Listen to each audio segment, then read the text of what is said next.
来这个新闻会当甲当做趣味的俏谈。这是真出名的网络的红人蔡阿嘉，伊来预测到全台湾县市长的当选人。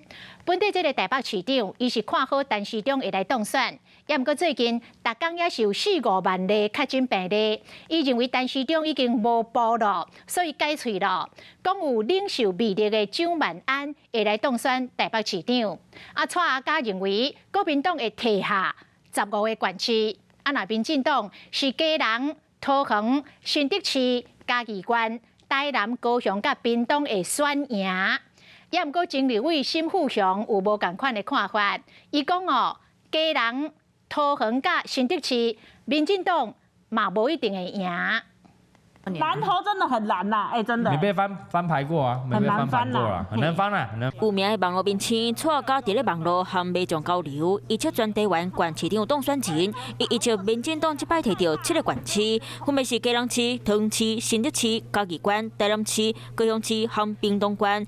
国民党会摕到15个县市，包括台北市、新北市、苗栗、台中、南投、彰化、云林、嘉义，各东部3个县，和离岛、平湖、金门。连江卢秀燕啊，就跟侯友宜一样啊，凉凉啊。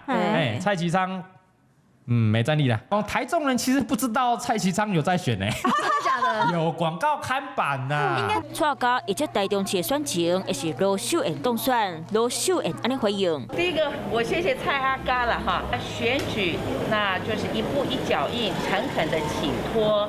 罗秀燕感谢蔡阿嘉一切医调，不过对选情伊保守看待，认为选举嘛是会有变数。我都尊重啦，我想网络上各式各样的预测都有。蔡其昌表示尊重，不过根据网络顶的数据调查显示，最近8礼拜内，蔡其昌的网络声量比罗秀燕悬，平均一篇声量的表现就比罗秀燕加1倍。民调参考就好，不管不好或者是不好，都参考就好。民调是逐步稳健的在成长，但是对我们来讲，选战没有到最后一天都不知道。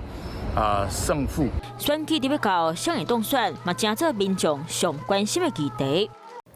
我是吴依璇，想要跟我一起看新闻吗？现在就打开华视的 YouTube 频道，按下订阅，还要开启小铃铛哦。